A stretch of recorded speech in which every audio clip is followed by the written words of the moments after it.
What's going on, my friends? How you doing? Oh wait, this is the wrong screen. Hold on. There we go. There we go. Cuz we're going to be talking about play boosters, the set boosters and draft boosters being gone, all that. The crazy, scary new future of 2024 we're moving into. Ooh, it's the perfect month for it, the Halloween scariness. Anyways, first things first, before we wander down the path of madness, I'm going to share the live stream link here in the Discord. And let's see. And then we'll do our hellos and talk about all of this craziness. Because I wasn't expecting that to be the discussion for today. I thought today was going to be talking all about whatever Wizards of the Coast decided to do for the banning. And I was just like, I mean, I did say yesterday I didn't really think they were going to do anything. And it turns out that I was right, but I wasn't really expecting them to do nothing at all. I expected them to do the equivalent, but they went, hey, forget about the banning. What if instead we talked about banning set and draft boosters and making play boosters legal, right? That kind of a setup. All right, so there we go. Link's been shared. That's good. And yeah, it did make me laugh that that was included in the link for the banned and restricted announcement. It's like, hey, come on over here to see some changes to these boosters that are being made. The changes that are being made is they're gone. They're gone. All right. So, hold on. Let me switch it so I can see the chat properly. So I can only see part of it now here. All right. There we go.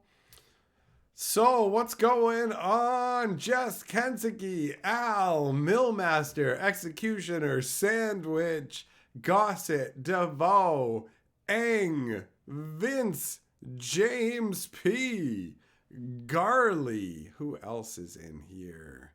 Yamagoro, I see you. Intrepian, Gerthulu, Superbacker, Clayton, Rain, Fulgore, No Smoke. Who else? Who else? Horton, Eric, Greg, Sean, Potts, Shelton, Kim, Ned. I think that's everybody. Yep, that looks like I got everybody. I mean, I may have missed them. Anybody who said hello that I missed, hello to you, and hello to all the lurkers as well. All right, what's up, Julia? So we've got like just this huge article, and some of the things that like Rosewater said in this, I found to be of particular interest because I don't really recall him talking that way in the past. And even if he has and I've just missed it, it leads me to draw some interesting conclusions. Don't know what that was. All right, anyways, this is a big one, right? So I'm not necessarily going to read absolutely everything from the article, but we are going to go over a fair bit of it, more than I did in the video, because, well, there was too much to cover over there. And some of it is like, there's a whole bunch of nothing with a little bit buried in there. So, anyways, this obviously, you know already that set boosters and draft boosters are gone, right? So play boosters are going to be the thing. That's starting in 2024, basically. So with the murders at Karlov Manor, that's where we're going to see that kind of stuff. Now, they like this. He starts by talking about how it goes all the way back to 2018 and how there's Studio X. I love how ridiculous that sounds. Is it like just to make investors impressed or something, where you go, oh, don't worry, the boys over at Studio X? I guess it sounds better than just like people in charge of tabletop, right?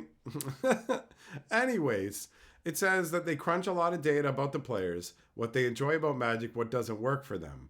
And then Sometimes they find a piece of data that causes them to rethink how they make Magic. This time, the piece of data was the following: the majority of players who open a booster do not play a limited format with it, draft or sealed, right? So obviously, this was a big moment for them where they just went, well, if the majority of people aren't playing draft or sealed with it, then we don't really need to worry about catering to that. So why don't we try and it's all like I call this all Operation Milk the Commander Cow. That's the deal, right? They think Commander is a big fat cow to be milked, and that they could keep what they already had and just get Commander too, right? But I don't know. They thought they could keep what they had, but without maintaining the effort that went into having what they had, which I suppose you just get lazy, right? And just go, well, hey, I want the money, but I don't want to put in the effort. And that's basically the deal where they went, well, we still want to have a standard format, but we don't want to like actually do any effort to make the format balanced. We want a bunch of unbalanced cards that are so strong they'll be used in formats outside of standard. And then, but we still want you to like play it for real and get all the cards, but we also want you to play on Arena. And there's just all this like, it's sort of just, yo, we want all the money, but we're not really gonna do anything extra. Like Pokemon's like buy our packs, we'll give you pack codes and stuff like that too. And Arena and Physical are just like almost in competition with each other. So it's weird that Wizards just decided that they were gonna gut everything about like the competitive side of Magic, because that was a decision that they made, right? They looked at it and they went, well, a bunch of people, they don't play like they play limited formats a bit, I guess, but the majority of people don't play limited and they're not really playing like competitive. They're playing casual. So why don't we get rid of the Pro Tour, right? We don't need the Pro Tour. That's like a waste. We can just kind of scrap that and then resurrect it over on Arena afterwards. But they're just like, well, let's scrap the Pro Tour. Let's go. We're gonna have Magic Fests where you just come and fest it up, and we're gonna have huge Commander zones and be all about Commander and flatten the prize structure and say there's no more aspirational path. And they went all that route, but they still expected that even though they were doing that, there would still be people like playing on the competitive side and that standard stuff would still sell. And then they found out, oh, wait a minute. It's like, you mean Commander players, even though they're the majority of our player base, they're a super casual, not spending very much money, mostly part of the player base? Well, that's news to us. We thought they would buy like fiends. They were thinking like, yo, what if we could like get Commander players buying the same way that competitive standard players and other people do who are more ravenous for cards, right? And it did not pan out. It did not pan out.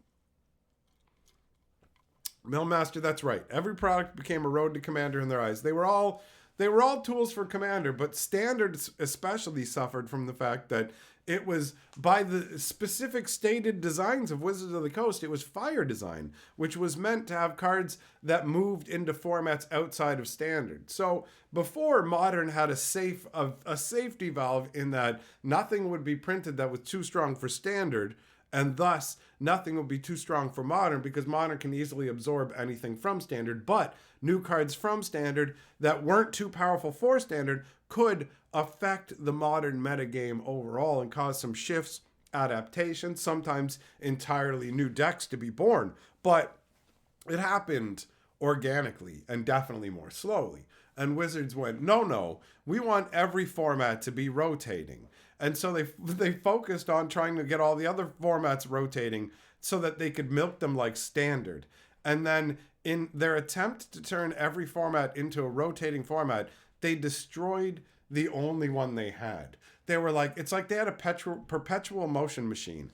And they were like, okay, we've got this perpetual motion machine, but we've got these 4 other things, and I want to turn them all into perpetual motion machines. And so they try and do that. And in doing that, they succeed in turning none of them into them. They just kind of have some motion, and their perpetual motion machine just breaks. And they're like, but no! It's like, bro, it's like being in a marriage and you just stop talking to your wife. You're like, yo, I'm not talking to her anymore. And then you're like, why is there a breakdown? Like, I thought that, like, I'm married to you and I don't even need to talk to you, and our marriage will continue being awesome, and I'll go and get this side chick. That's Wizards of the Coast mentality, where we don't got to put in the effort. We don't got to be a good steward of the format. So, yeah, this kind of concept right here is what leads to that, where they go, we found some interesting information. The majority of players who open a booster don't play limited format. But then they come to other conclusions later on that go, wait a minute. This is actually a really bad move. This is a really bad move. Ned, didn't they say their potential for up to 4 rares in a play pack? Yup. That part doesn't bother me. Having more bombs in like random draft and sealed, that's fine. That's fine. A little more randomness, that's all right. Maybe not too much, but there's a bunch of rares, and it's not every rare you get that even makes a difference in draft. But that part is not as big a concern for me. So yeah, that's what led to the creation of the set booster, where it's like, yo, can we make different boosters that are more fun to open if they're not restricted by the needs of limited play? And from the pure perspective of this question, it's obvious that, bro, they succeeded. Opening set boosters is undeniably more fun than opening draft boosters, because you get better stuff out of it. You're guaranteed a foil. You can get multiple rares, right? Like, you're not beholden to the normal common and uncommon structure. You get a fun art card. There are fewer cards in the pack, which I never liked, but set boosters are more fun, right?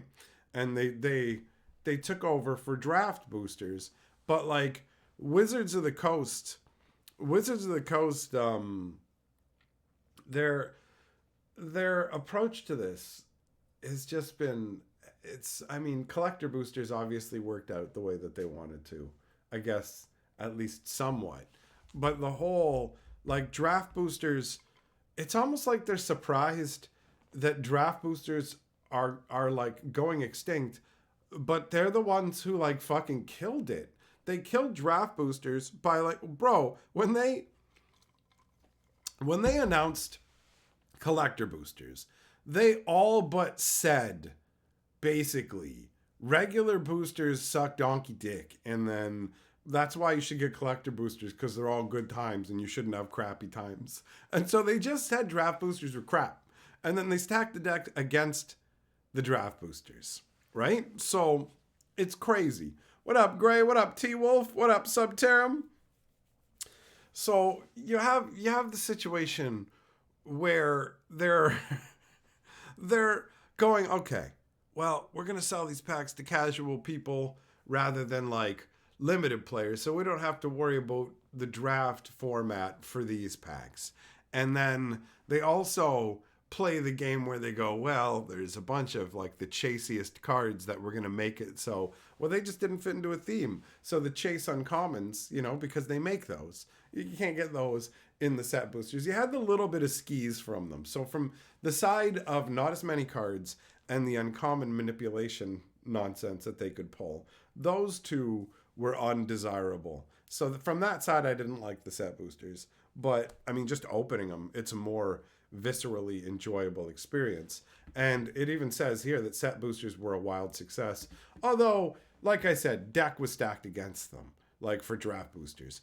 James P. says, is this the only way to make crap boosters worth money? I'm wondering how much of this also might like play into trying to buoy up the secondary market, right? Because when it comes down to looking at things like Wilds of Eldraine, stuff like the side foil, the side enchantment set that they created, that is where a lot of the set's value lies, right?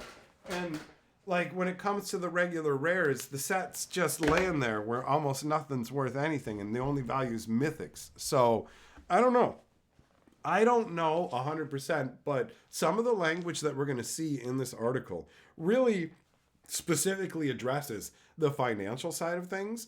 And I wasn't really expecting that from a Rosewater what are play boosters discussion, but it does seem like they're trying to use language to reach out to like Magic finance people, right? So it definitely could be something where they're trying to like boost the overall secondary market value of cards by raising the floor prices because you can't buy draft boosters even if it is something that you want to get. And thanks for the super chat, buddy. Appreciate it. So, I mean, the question of will it make an impact? I don't know. Collector boosters definitely pretty much define the impact with their define the market with their meteoric impact, right? I don't know 100%. So the set boosters were a wild success because players enjoyed the opportunity to get multiple rares, the foil that you're guaranteed, and the list thing as well. The list is just an extra random slot where you can get some goodness, right? So then we got the different problems that they listed were set boosters eclipsed draft boosters. I mean, this had to be by design, didn't it? Right? Like they made the bundles have set boosters. And when it came to pre-releases, set booster boxes were what Wizards prioritized. So whenever there was product delays or products we couldn't get for a while, it was always draft boosters that we couldn't get at release time. And so they had to use set boosters. And it's pretty easy to see that they prioritized set boosters, right? Because from their perspective, 12 card packs versus 15 card packs, and you sell those 12 card packs for more money, that's a win, right? That's a win. But they also just thought in their head, yo, we're still going to be able to sell these draft boxes to people.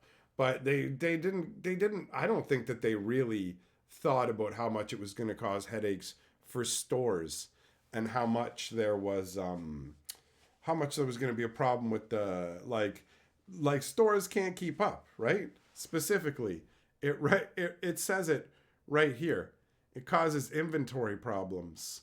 Also, like set boosters change the overall way they design sets and things too. There's a bunch of stuff going into it.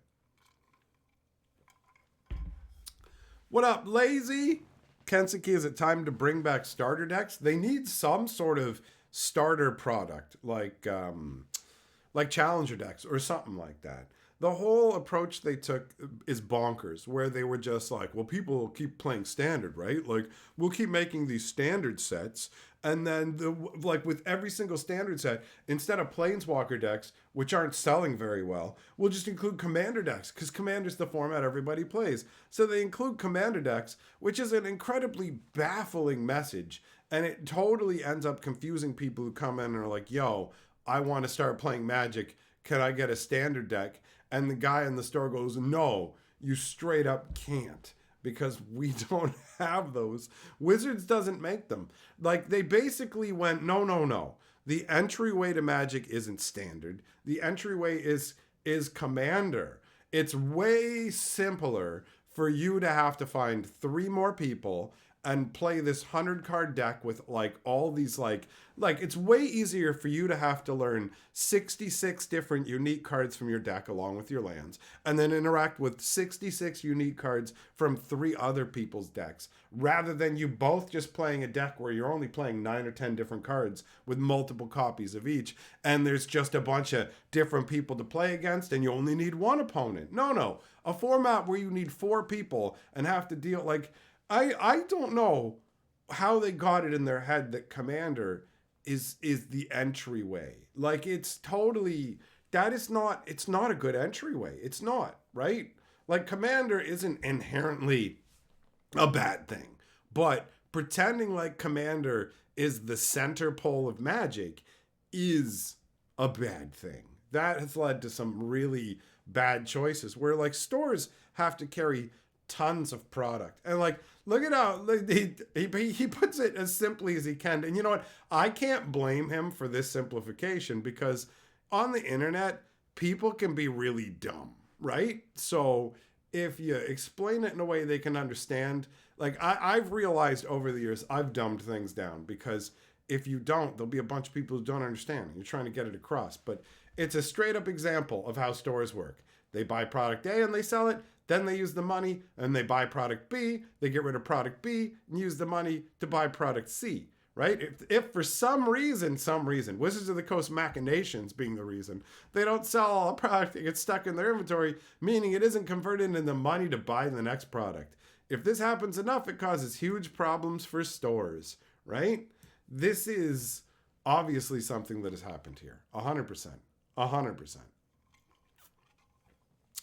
Shelton, you want to get into standard, but you don't want to spend over $300 just on 4 cards to be able to be like a passable deck? Yeah, it's pretty expensive. Like standard is it's got such a like a high bar to entry especially if you've played just arena and stuff like that before. But Wizards like hose standard into the ground to the point where they go, we got to fix standard. How did we do that? Make it a year longer so we can sell the garbage that we have. We've screwed up. How do we hand this screw up off to you guys and get you to pay for it, right? It's nutty. It's nutty. And look at man, he's totally lays it out. Once upon a time, a store had just one booster to buy for any one Magic set. So that's what they bought. That's how it used to work.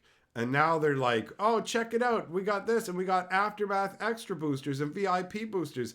They know. They don't care. They don't care what happens to the LGSs, right? But ultimately they realized that they have to care now because they need it. They need it, right? Like they legitimately say that people like who stay in Magic longer play okay, it's actually coming up here.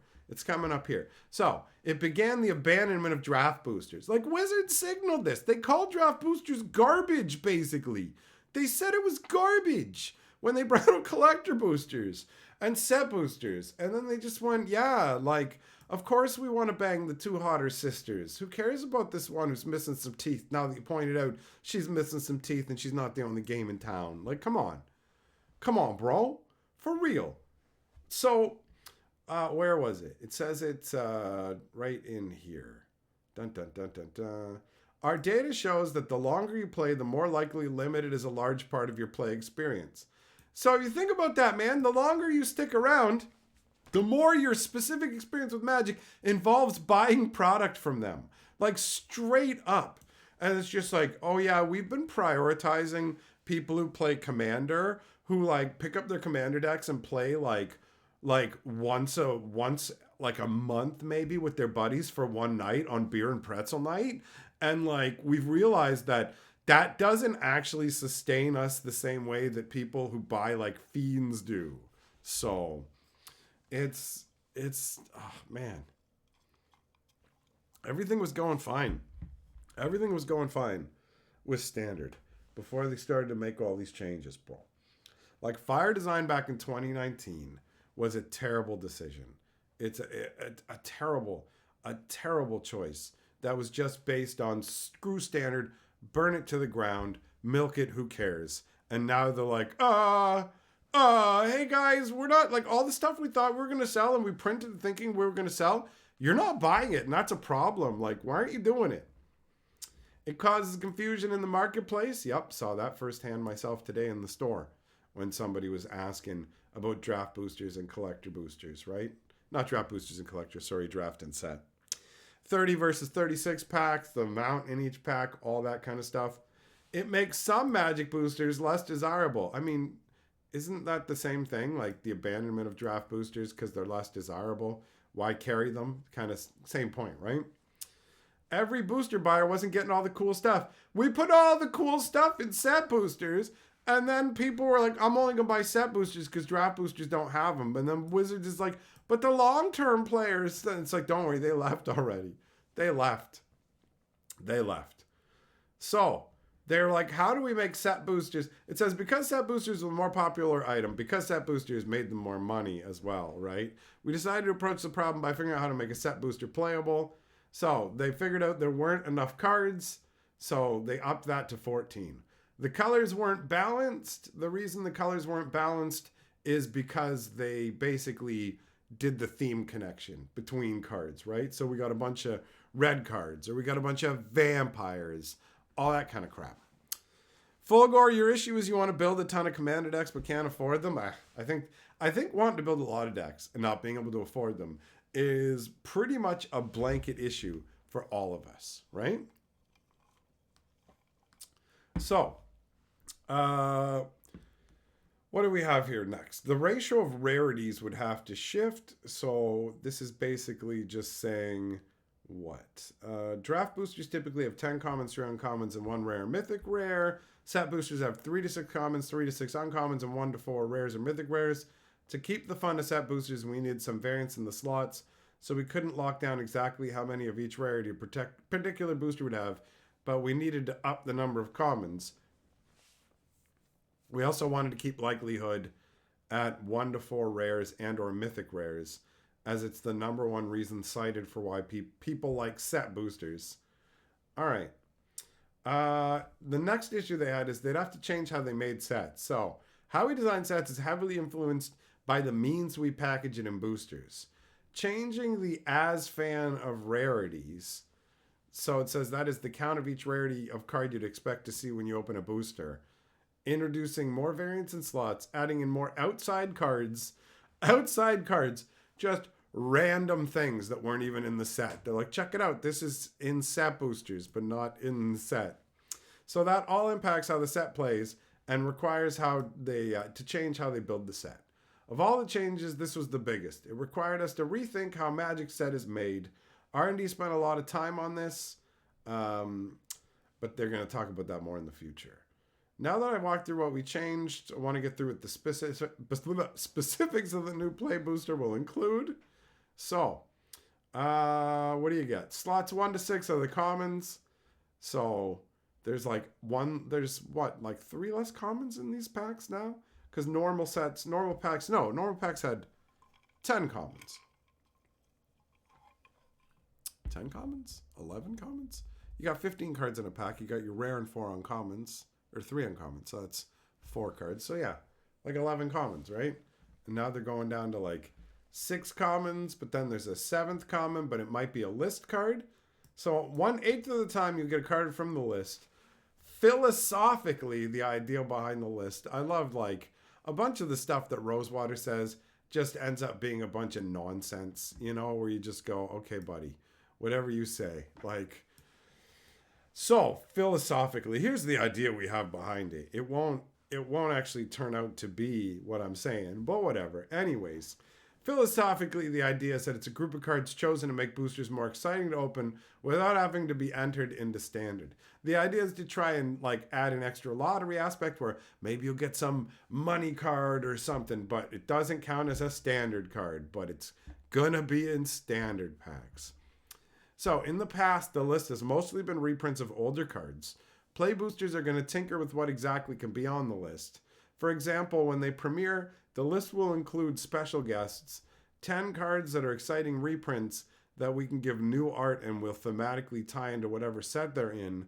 What we do with special guests will change set to set, though the Lost Caverns of Ixalan will not have play boosters.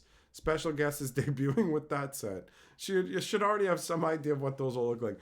Everything is such a mishmash. We're like, check it out. These are special guests. We're putting them in this set. Actually, they're a different thing that's going into a different kind of booster now. And it's like, okay.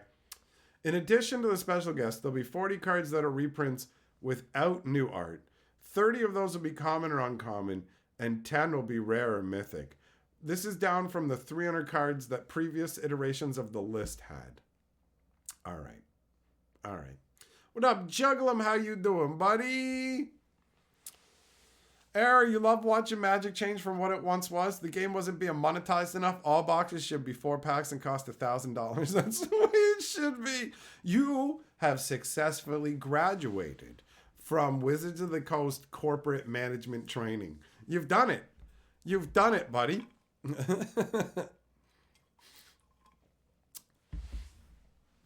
So yeah, they're like, check it out. The list is down from 300 cards, but it's still going to be just as much garbage. There's an 87%. What? So when you get a list card, it's going to what? All right. 90% of the time, it's going to be a common or uncommon. And then 1%, 10% of the time. So 1 out of every 8 boosters has a 1% chance of having a rare or a special guest in it. Man, the list, how is the list supposed to excite you when it's just what, like, how do they figure this out? Who do they pay to sit down and figure out all the metrics of this? I don't understand. I don't understand. So then you move on to the uncommon slot. So they're going to have 3 uncommons. There you go. Nothing really going on there. You got the slot 11 for your rare or mythic rare. Your slot 12 will get a traditional foil 20% of the time, and 80% of the time it's a non-foil. Then you got non-foil wild card slot. It can be anything from the main set in any rarity, which means it's almost always going to be another just common or uncommon that you don't give a crap about. And then they have a foil wild card, which will almost always be complete garbage too. And then the slot where now it's either an art card or a token or an ad. That mix is fine by me. I like that. So yeah, okay, they got the FAQ afterwards. So the difference from set boosters is you get +2 more cards. And then you don't have the connected cards. And then their wild card stuff and the non-playable objects. All that. And then from the draft boosters, you get you get 1 less card, 3 less commons, but you get a foil guaranteed. You get the wild card and all the other random nonsense. So right here, 36 boosters like draft booster boxes. And because this is 6 more boosters than set booster displays have, be aware that the display box price will be higher than a set display box is. Yup, that's definitely happening. Will the play booster make draft less fun? R&D believes it will not. Sure, we're giving you less cards. Sure, we're taking you down by what? Almost 10% of your draft size, your pool, instead of 45 cards, right? We're trimming you down by 3 down to 42. It says, we've been working very hard for years to understand the impacts the play booster will have on draft, and we've adapted how we're building the sets to accommodate. Murders at Karlov Manor was designed and balanced with play boosters in mind. Will there be lessons to learn as we adapt to a new system? Of course, but you guys can pay for the problems. If play booster has more rares and mythics on average, will that mean more bombs and limited formats? There'll be more cards of rare and mythic rare power level, but adapting to that, making sure players have more answers at lower rarities, is part of how R&D is adjusting our set design. So there's going to be more bombs, but there's also going to be more answers. I guess cheaper creature destruction and stuff. So yeah, I don't know.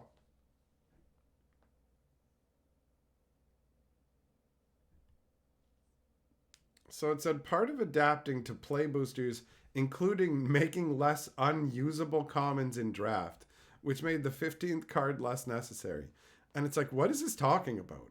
What does this part mean? Where it's like, part of adapting to play boosters included making less unusable commons in draft. So you're just making commons that weren't usable in draft with the explanation that all this stuff... what? I don't know. I don't get it. I'm missing something.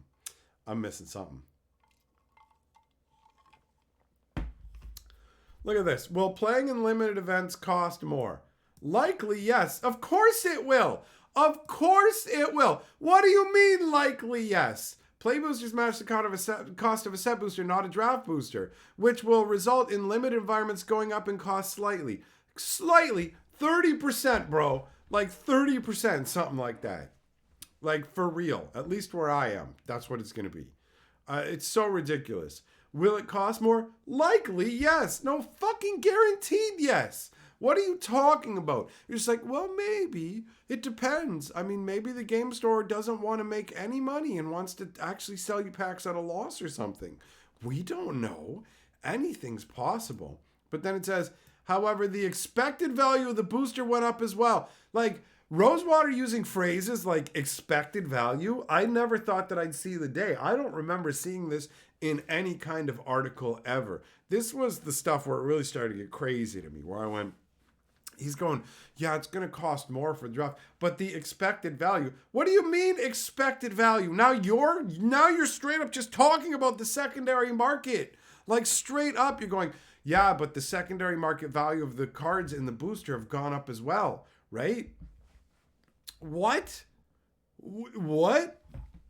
Like, he says there's the opportunities to pull additional rares and mythic rares, which is what I expected him to say. But to straight up say it's like the expected value of the booster. Does he have to say that for the finance people? Right? Like, look at this part too. It says, yes, you'll be playing slightly more, but you'll be likely getting more value out of the boosters. Your rare mythic card ratio per dollar spent will be staying rare card ratio per dollar. Like, bro, I'm gonna go top up my root beer. I'll be right back. I'm gonna leave you with those words on the screen to think about that. Chew on that for a second while I get myself some more beverage.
All right, I'm back.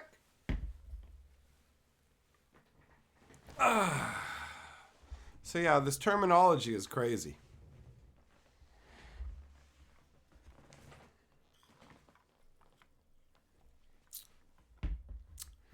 It's pretty crazy, man. I was never expecting to see this kind of language. Like this, the way that they ended it off. The way that they ended it off here. This last paragraph. Because that's it, right? Like at the end, they say that's like, this is the end of the article. But blew my mind, man. Blew my mind. Jess, a real Magic historian would have an ever-flowing root beer mug. That would be amazing, bro. I would love an enchanted mug with endless root beer. Pots, no, I don't even think they're dancing around the secondary market anymore. They used to dance around it. And now he's just straight up talking about expected value and mythic rare card ratio per dollar. Like, it's definitely... I don't know, man. Maybe they've done, like, maybe so many people have been fleeing the game and the stuff that Wizards thought they could count on has been damaged so much that they're like, yo, we got to try and reach out an olive branch to the investors or whatever. I don't know. It's pretty crazy. This is, I mean, we haven't had a time like this in Magic before. This is a distinctly unique time where they've just been trying to pillage Magic and get every dollar that everybody on Earth owns. Because that's what it feels like, right? Magic 30 is emblematic of that. The 30th anniversary of Magic has been spent trying to extract maximum cash from us, right? So it's a dark time in Magic, but Wizards of the Coast clearly has seen that ultimately the strategies they were using weren't working. They ended up with a whole bunch of draft product that they couldn't move, and it's not like they were happy selling set boosters at 12 cards a pack, right? Like they don't want to go up to 14 cards a pack for the same price. They don't want to do that, but they recognize that what they're doing is only short term, and they're like, oh, okay, all right, we got to try and get some more of this long term juice going. We need people playing in events and going out and playing standard, and then after they're done playing standard, playing in drafts, so these packs shift, right? So we can move product. It is what it is. It is what it is, man. It's so wild. It's so wild. Magic's been around for a very long time, and I mean it's had problems in the past, but not like this. Not like this greedy insanity. Bob raising the price floor will help keep Papa Hasbro. Well, I mean, they do. You're definitely right that they have to keep the money flowing up to Hasbro. And you know, they could do 15 cards a pack, but they're just like, we're just gonna do 14 and charge more because we're trying to work every little angle as much as possible.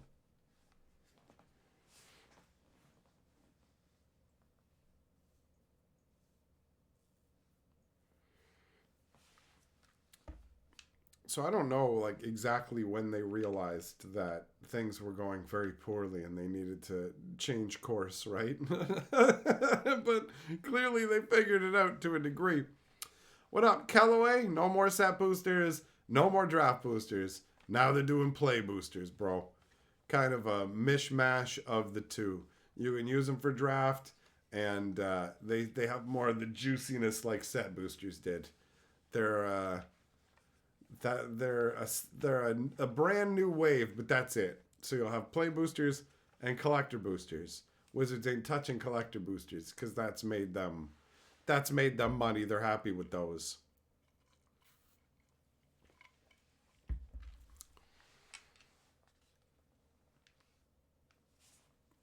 Matt Seco, you're right. You're right. When the cards are as cheap as they are, like if you want rares and stuff like that right now, it's easier to get them. So that is great. Wizards' perspective, they'd rather not have that as much, right? They'd rather have the cards price up there. But one of the side effects of all the collector boosters and all that is it has made the cards way more like affordable. 100%.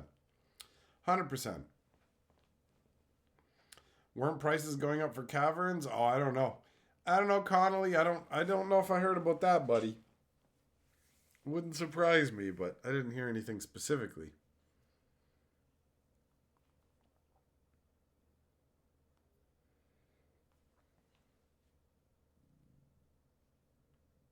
So yeah, the drafts for this, I love the whole it'll be slightly more. It'll be considerably more. And that's the deal, right? That's it. Wizards is like, yo, there's a certain level of money that we're not willing to take less than unless we absolutely have to. And they've hit the wall. They've hit the wall, right? They did a whole bunch of like almost pull the copper wiring out of the wall level stuff. It's it's wild how much they just ran all over the place going, we can do whatever we want and everything will sell however we want it to with no problems, you know? But that doesn't turn out to be the case. They run headfirst into reality. Leroy, you quit for like a decade after Mirrodin. What? You don't like Ravager Affinity, bro? Mike, what's the main difference between these packs and set boosters? Oh, for you, they have an easy little chart. There you go. Differences from the set boosters right here. Right here. The main difference is I would say that you get two more cards in the pack overall. That's the biggest difference. It's still a whole random lottery ticket of multiple levels.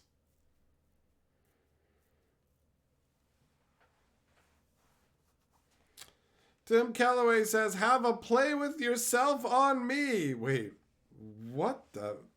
All right, man, I'm going to make you Lord of the Board, but I'm not diving down whatever rabbit hole that is. That's like that is definitely not the name of the boosters, bro. That is not the name. Oh, you know what? That's what the Assassin's Creed boosters are gonna be. You remember when they announced Assassin's Creed and they said it was gonna have play boosters? It's gonna have like March of the Machine style aftermath play boosters, something like that. It's gonna be weird, man. It's gonna be weird. There you go, Callaway, you lord of the board. You little fancy boy. You little fancy circus boy.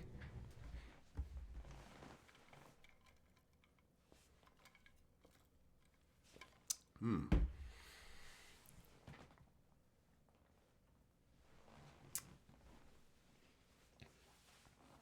Ugh. Carly is like cooking cauliflower or whatever. It smells terrible. I don't even know how you can eat it. If this is what cauliflower smells like when it's being cooked, bro, and then you look at it, and I was like, I don't know how you eat cauliflower. It just smells like it's just farts. It just smells like farts, bro.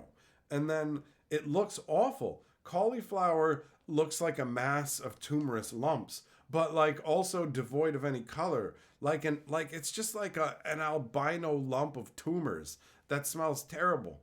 And she's just cooking it and it's terrible. I can smell it. It's awful. It's awful. I want to take a burning stick and jam it into my nostril. You know? The pain plus the smell of my own burning nose hair will give me some relief from this. Oh, Clayton, hashtag cauliflower. Millmaster, I'd be down for some IHOP magic pancakes. They've got Garuk protein power or something like that, don't they? Got some like protein pancakes so I can beef up my arms for punching my way through games of Magic. Deep fried cauliflower. I mean, it's just the deep frying you like, right? That's it. Does the cauliflower even matter? Does it matter what's in the center of all the crusty deep friedness at the end of the day? Shame, what am I talking about? I'm talking about magic. I'm talking about the circle of life. I'm talking about cauliflower. All the important things in life.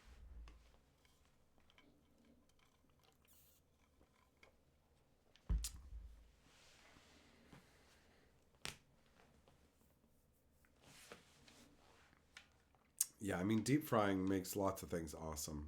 Deep frying's amazing. It's like the best. I remember the first time I got like a deep fryer on my own, like when I was living on my own, and I got so fat. Well, maybe not so fat. I got like kind of tubby.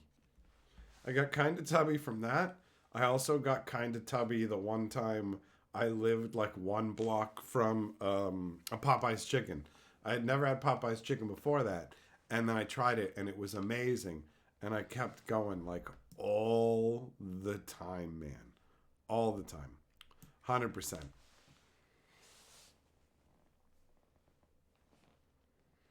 Alan, yup, you're right.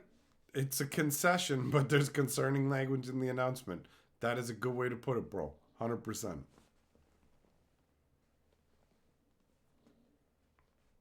Oh, Cthulhu, you're taking apart your Atraxa deck. All right, buddy, fair enough. Fair enough. Yeah, I don't know, man. Cauliflower is gross, guys. Cauliflower is gross. Not my thing.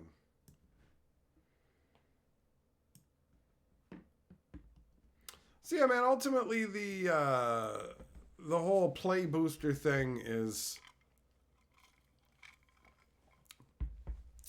it's a somewhat step in the right direction, making it easier for stores at the very least, which is a big deal, where they don't have to stock, draft, and set boosters at the same time, right? What up, Butcher? How am I doing? I'm doing all right, buddy. I'm doing all right. Things have been going pretty good overall. Just got some surprising news, which is always fun to discuss. I was thinking about it when I went down to the game store today. I went in there and I was like, "Do you hear about the play boosters?" And he's like, "Yeah." We started talking about it, all this, and then I left and started thinking about the video I was gonna make and how fun it is to have a bunch of people who enjoy the same stuff and want to talk about it. Right? It's dope.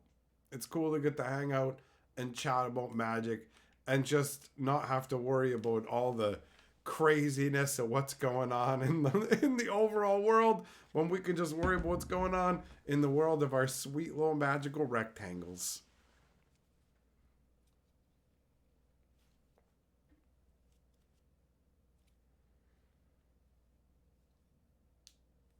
Lasagna says play booster secret lair booster fun. Yeah, it's all just doesn't it's all just a word salad now, you know? They make too many options for cards, and things get too tricky. They get too tricky. Dude, man, you're right. Yeah, Troll and Toad just said, you know what? We don't want to deal with Magic singles anymore. It ain't worth it. It ain't worth it. Wizards is just trying to work every angle, so some people are like, I don't want to be involved with your business anymore. Draft boosters were the dead dog at this point. Like, if we weren't drafting, I had no interest in draft boosters at all. At all. Wonder how much more a box will be. Well, if you just rough guess it, right? Like these booster packs cost as much as a set booster box, like booster pack. So if you get a set booster box before, it had 30 packs in it. Now they're going to have 36. So that's 20% more packs. So you can just presume that if everything else stays the same, it's 20% more, right? Than a draft booster box. No, than a set booster box. It's even more than a draft booster box. But yeah, add like 20% to the cost of your set boxes now, probably. 20 to 30%, depending on where you are, is my guess, is what it's going to shake out to. But who knows if Wizards is going to push any more price increases through the distributors before that. So I don't know. No Smoke, you're worried about the implications of the increased rare and mythic rate? Well, don't worry. They said they're going to increase the number of answers too, so everything's getting accelerated. That's how that goes. That's how that goes. He says they're designing the sets now with more commons and uncommons that are answers. So I guess the draft commons and uncommons are going to get somewhat better, which might make it a little more interesting than the getting the exact same cards every set, where it's like, here's the white flyer that gives another guy flying. Here's the guy that when it attacks taps a guy.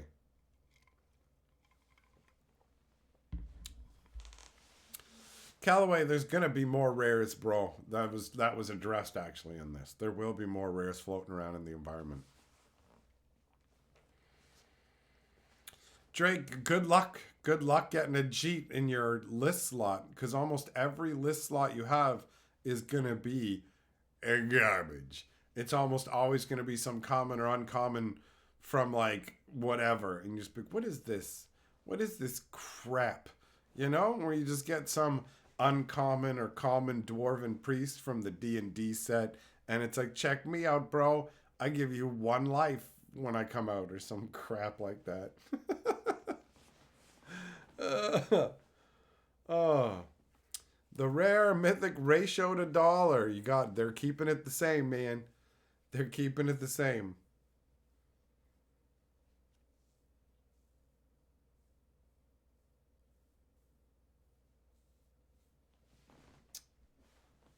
So yeah, I'll be curious to see where it goes, from here.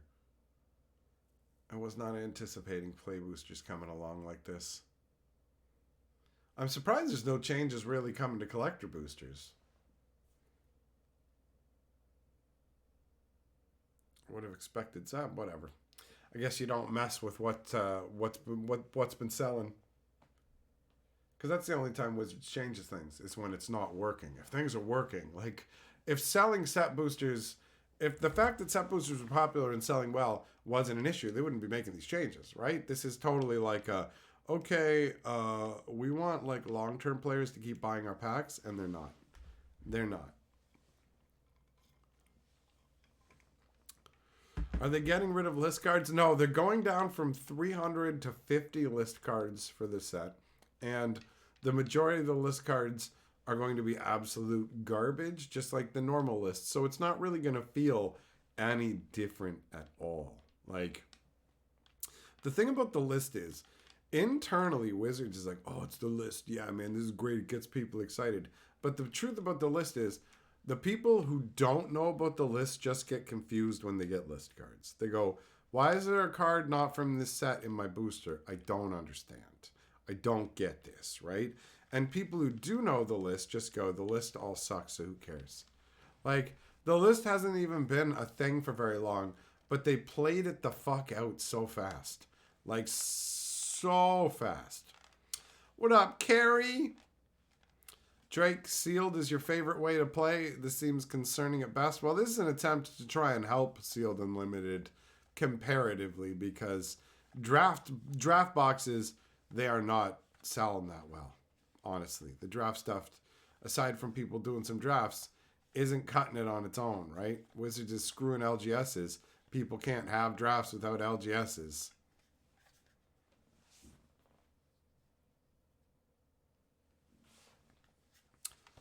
If they start trying to fix standard, will they stop or ramp up those not standard legal cards in the pack like that in Strixhaven? The not legal cards that they put in the side sets for Strixhaven, they don't really affect the format itself because they're not legal in the format. They really just affect the distribution of value in boxes. So that's basically what it means, is like, if you do that kind of stuff, it's going to pull a bunch of value away secondary market wise from some of the cards in the main set, but it doesn't affect how standard plays if it's just an addition to the regular set.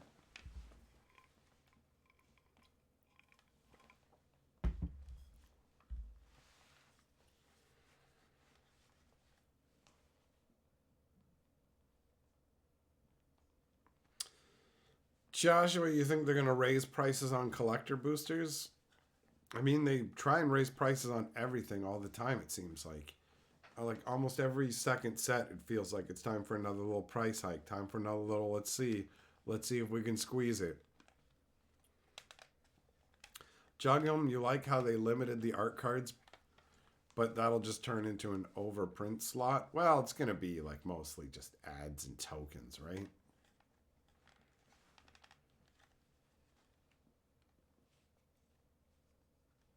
Drake, the first pack you ever opened had a Jeet in it, and you were unbelievably confused as you got a D&D pack with a hamster on the front and other silly cards. Yeah, here you go. It's Dungeons and Dragons. Here's Betrayers of Kamigawa Jeet. We're like, what?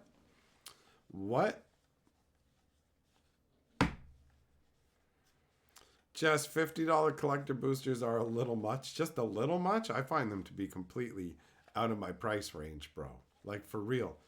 Magic prices have just accelerated to the point where, like, I remember being able to buy boxes of every set that came along and get in on it, and now it's a very selective process, you know, where you got to decide when they're like, hey, not every product's for everybody. This product isn't for you. It's like, I'm that it's not for you person. 100%. That's who they're talking about. Me. Magic has become incredibly expensive in the last few years, but not based off of anything other than Wizards wanted to make it more expensive. They didn't bring any extra value to the game. They just brought extra cost to the game. And it's really unfortunate that they've chosen to make these short-sighted decisions. And I honestly don't see these play boosters as a completely terrible choice, right? I think that this has potential, depending on how they handle other aspects to go with it, right? We'll see, though. We'll see, because on the other side of it, this is also Wizards pushing up the basement price of booster packs with this.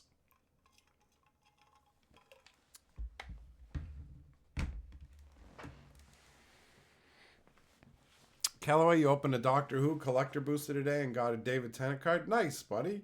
Nice. Yeah, I saw they had the Doctor Who collector boosters.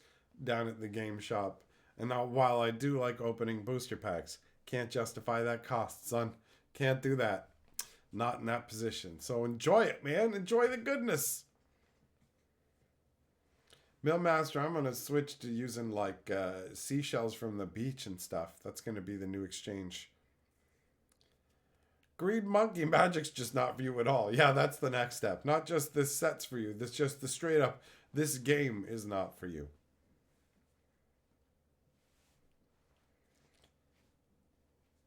Carrie, yep, they're doing the Monopoly route, right? Where it's just like, yo, we're featuring every game imaginable. It doesn't matter.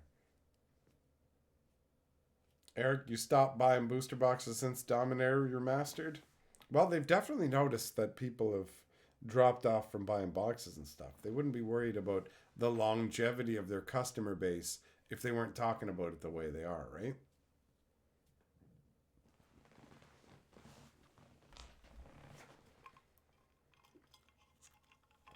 The Doctor Who cards weren't as much of a flavor fail as you thought they'd be.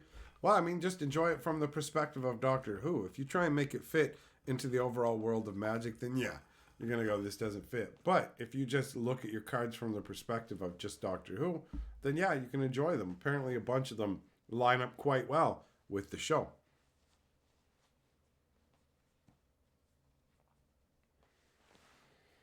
Drake, yep, people play on Tabletop Simulator. That's definitely one route to go with. Just Magic is, I mean, Magic is like an ever shifting puzzle, right? There's a lot the game has to offer. There's a reason that people stick around, but Wizards of the Coast in their current incarnation is just so greedy, and they're looking to milk every possible little angle like all the time. It's like they're spending their money just trying to figure out how to give us the least for the most money instead of just focusing on delivering a solid play experience, right? It's unfortunate. It's just the short-term thinking. So, at least the moves they're making now seem to be pointing towards they've realized that they've done a lot of damage and it's time to try and patch the wheels back on and so the car keeps rolling down the track. Oh, man. Because it has been a hectic few years with non-stop product releases and Wizards trying to milk the secondary market for every penny they can.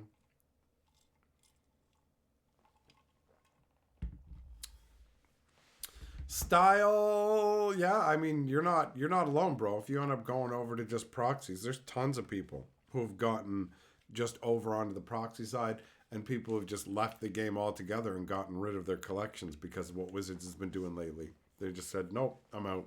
I'm selling it all off. Jess, you only quit because everyone else you played with quit? You love the game? Well, if you have nobody to play with, then that would explain it as well, right? What are you supposed to do? You just sit there and go, well, I got nobody to play Magic with. I'm not gonna worry about the game too much if I can't actually enjoy it. Sucks when that happens, man. That's happened for me with like other card games that I played where it's just like, oh, nobody's playing it anymore. So I guess we're just done with Keyforge or we're just done with whatever. All right then. I mean, like you ask your friends if they want to play it and they say sure, but then when like it's time to make it happen, it never materializes.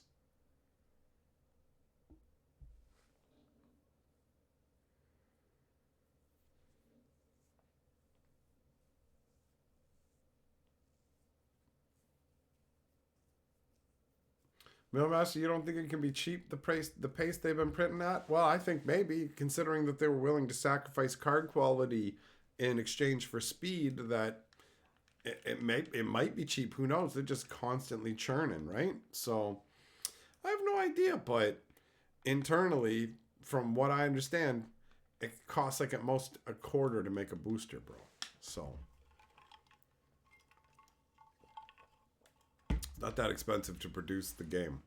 The cards are not costly to make.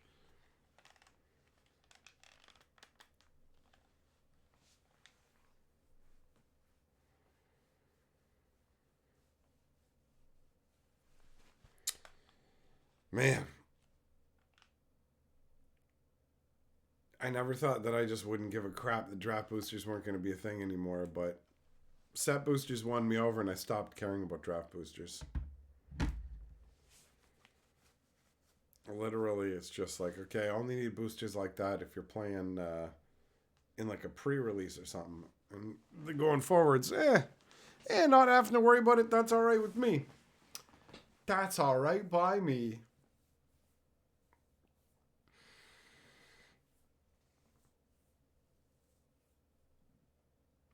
Never would have guessed in a million years that Magic would last 30 years, and like, and the last 5 years would just be rocket fuel insanity, where Hasbro needs all the money and no other companies are really making it for them. So Wizards just has to, it just has to get the money, and they're pulling it left, right, and center.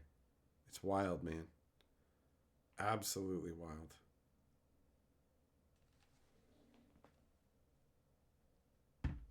What was it? What was it we were watching?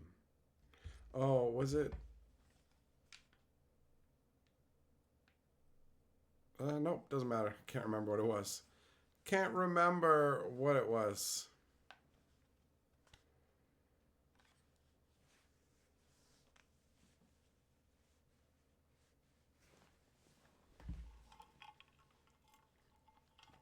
Callaway, you opened a Japanese Pokemon pack. They don't have guaranteed rare slots, so it was all commons and uncommons.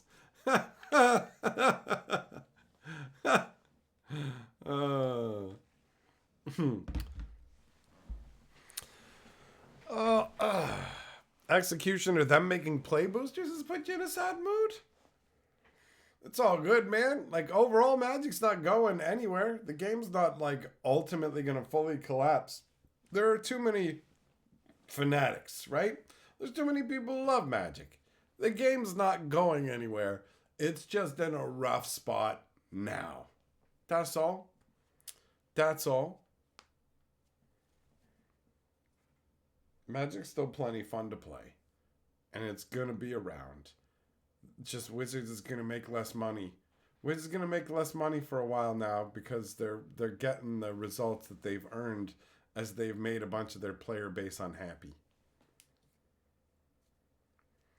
Alan, do I think they opened up legal issues with this announcement for acknowledging the secondary market? Nah, bro. I think that like there has been some kind of internal shift inside Wizards of the Coast where they went from like, we don't talk about the secondary market to it's fine.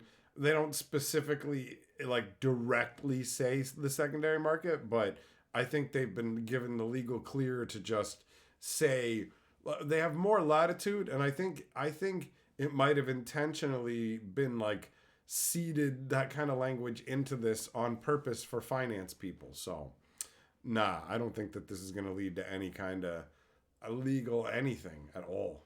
At all.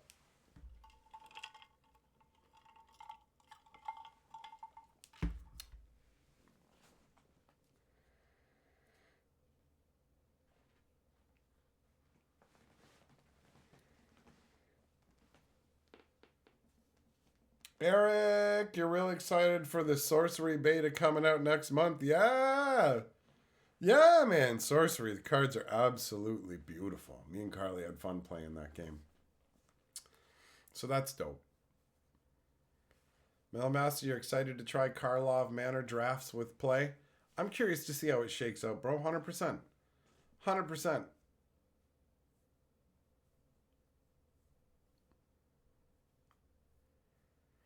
Greg, you're not wrong. Distribution and retail, they also get a portion of the sale, but Wizard of the Coast gets a nice chunk of every box that sells, dude. 100%. 100%.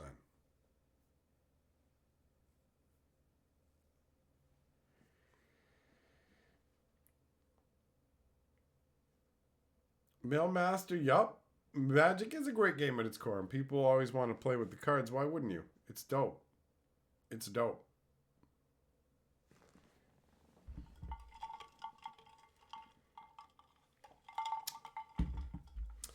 Valor, change your name into Mailer, and then you can just mail them one card at a time, bro. One card at a time. Alan, you're hyped for the Alpha Clash Grounds. You spent $700 on the novel Kickstarter. Well, that definitely is hyped, buddy. I hope that what you get lives up to your wildest expectations. I hope you have a good time with it.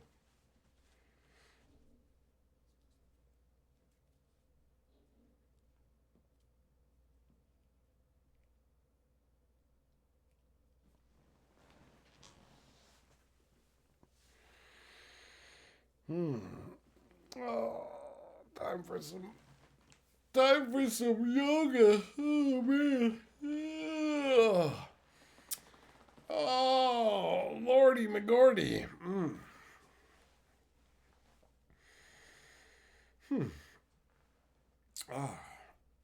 All right, my friends. Well, this has been a productive discussion. Thanks for coming and hanging out.